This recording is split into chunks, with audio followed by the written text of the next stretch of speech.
Hi, I am so glad to be in this time-space reality with you, and what I mean by that is be on the planet at the same time as you. And if you are somebody who feels the same way about me because you've been following my channel and you are in your, let's just say you're over 50. I get a lot of messages from people who are in their 60s and 70s who say, Stace, I love your message. I wish I would have met you when I was 30, but what's the point now?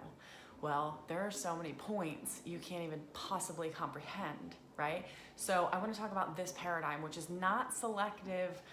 It's applicable to anybody. A 16-year-old can feel the way that I'm about to talk about this paradigm, which is the difference between people who are growing older and people who are getting older. And I spent time with somebody today whose story is she's getting older. And it shows, and it's a very drab story. And that it is not it's a resistance toward life story, right? Like I understand the space, but to be out of the space is so much lighter. And my grandmother, she lived literally her entire life wanting to die. The whole time I knew her, and she was alive until I was like 25, and she was literally like my favorite person in the world. She prayed every day she would die. Her first thing that she did in the morning was pick up the newspaper and look in the obituaries to see if her name was in there. And she was disappointed every day that it wasn't, okay? So she was trying to get out of this dream. She wanted to die. But that resistance toward life, you know, a lot of people think, oh, when people are like that, they're just gonna die. No, that's not true. And that's a problem for the people around them. And this is the point. So I had to have this conversation and say to this person this, which we all need to be reminded of this, right? She's 64 years old. She's not old. She could literally live another 30 years. And in 15 years, she's gonna look back and go, damn, I was so young when I was 65. Or in 25 years, she's gonna look back and go, damn, I was so young when I was 65. And how many times have you looked at a picture of your younger self and been like, oh, I remember feeling like I hated myself during that space, but like I'm looking at myself now and I'm thinking I shouldn't hate myself, right? It's kind of the same concept where if we stop the timeline and we really paid attention, we would understand we are the youngest we're ever going to be again, right? We are the youngest we're ever gonna be. And this resistance toward life space with some people who are like, well, what is the point of self-development, of self-work, of like just even change? What is the point? Well, one, the point is change is always happening. Two, you could heal with somebody who really needs to heal with you. Three, you could live an entirely different chapter, an entirely different life in the next 20 to 30 years. I understand there are physical ramifications of the body aging, but the more you sit around in resistance to life and go, I'm just getting old, the body's gonna age. And the sadder part might be if you're sitting around waiting to die, you might not die. And you know, that sounds weird to say coming from me, but like if you are going to be doing this life thing and in this body and you're sitting around going, I'm just getting older, and there's a reality to that, but if you're sitting around with the also hum state vibration of like, I'm literally just waiting to die, like nothing else is gonna happen in between now and the time that I die, you're wrong. Actually, you're right. But it doesn't have to be that way, right? Like, and here's an example. My father was a blue-collar factory worker, worked 12 hours a day, 7 days a week a lot of the times. Never, you know, he was a partier. I knew him in that way. Like he was over there doing his party thing and going to work. And then he retired, and at the age of 70, is an author. He has never read a book in his life, let alone written books, an author of many books. He founded an organization that is helping veterans in our community all over the place, actually. They're actually making sister organizations in other communities so they can be together. And he's getting older, right? And watching somebody age is weird because you know they're still in there and you're like, oh my gosh, your body is changing, but you're still not, and he's still in there, right? He doesn't have this like, I'm getting older, I can't do this thing. He goes, oh shit, I don't got that much time left, so I have to do this thing. And there's a very different energy, a contractive energy of I'm getting older and waiting to die. There's all this space of like negativity coming in versus like, no, dude, I'm living right now and I'm the youngest I'm ever gonna be again. And it might be daunting to look back because if you have the time to look back and you go, oh my God, like there's regret, or I have the time to look back, and all you're doing is looking back going, I'm getting older now and it's over.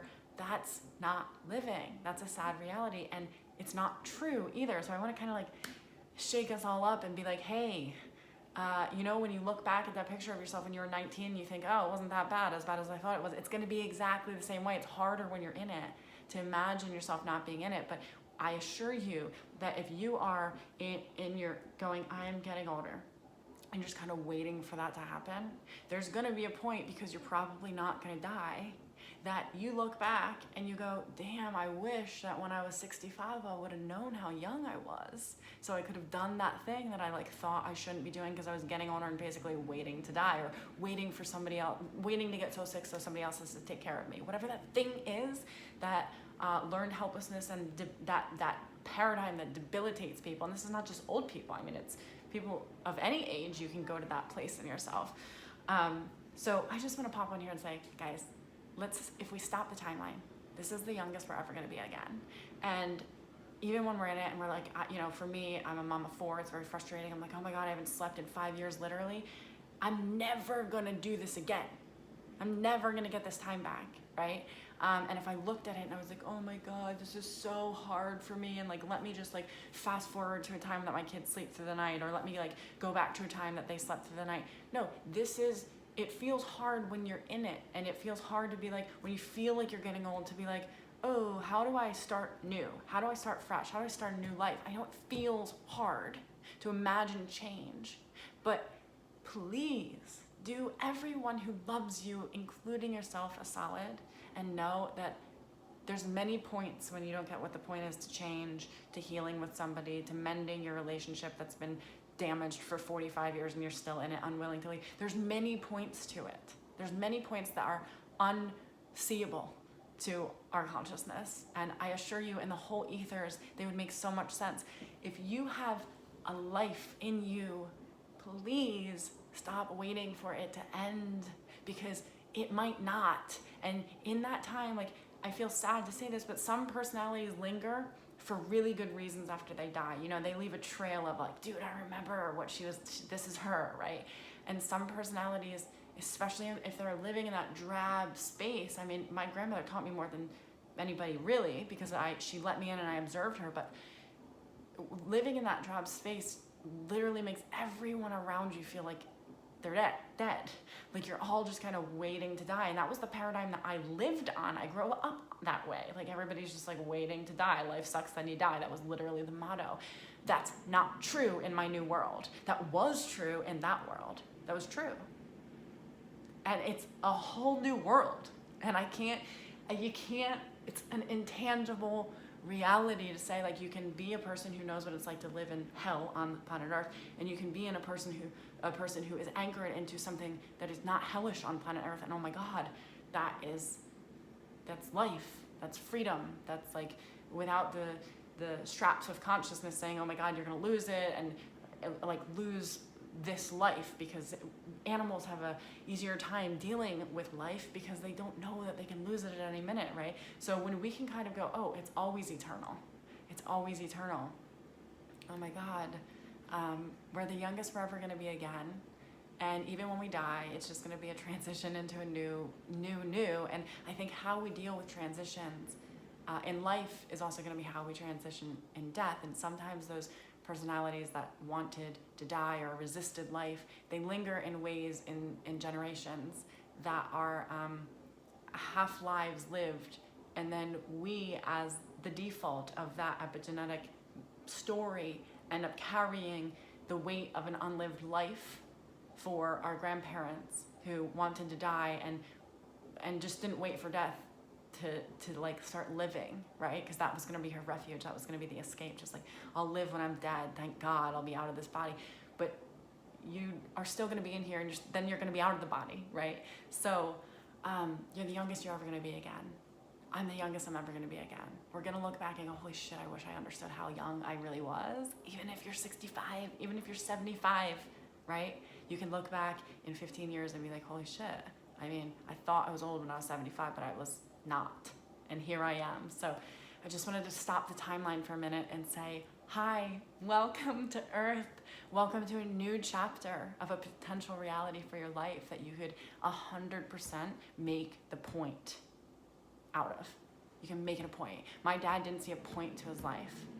And then he retired and didn't have a point. and he created a point, right? And that's inspirational shit right there. I'm so proud of him.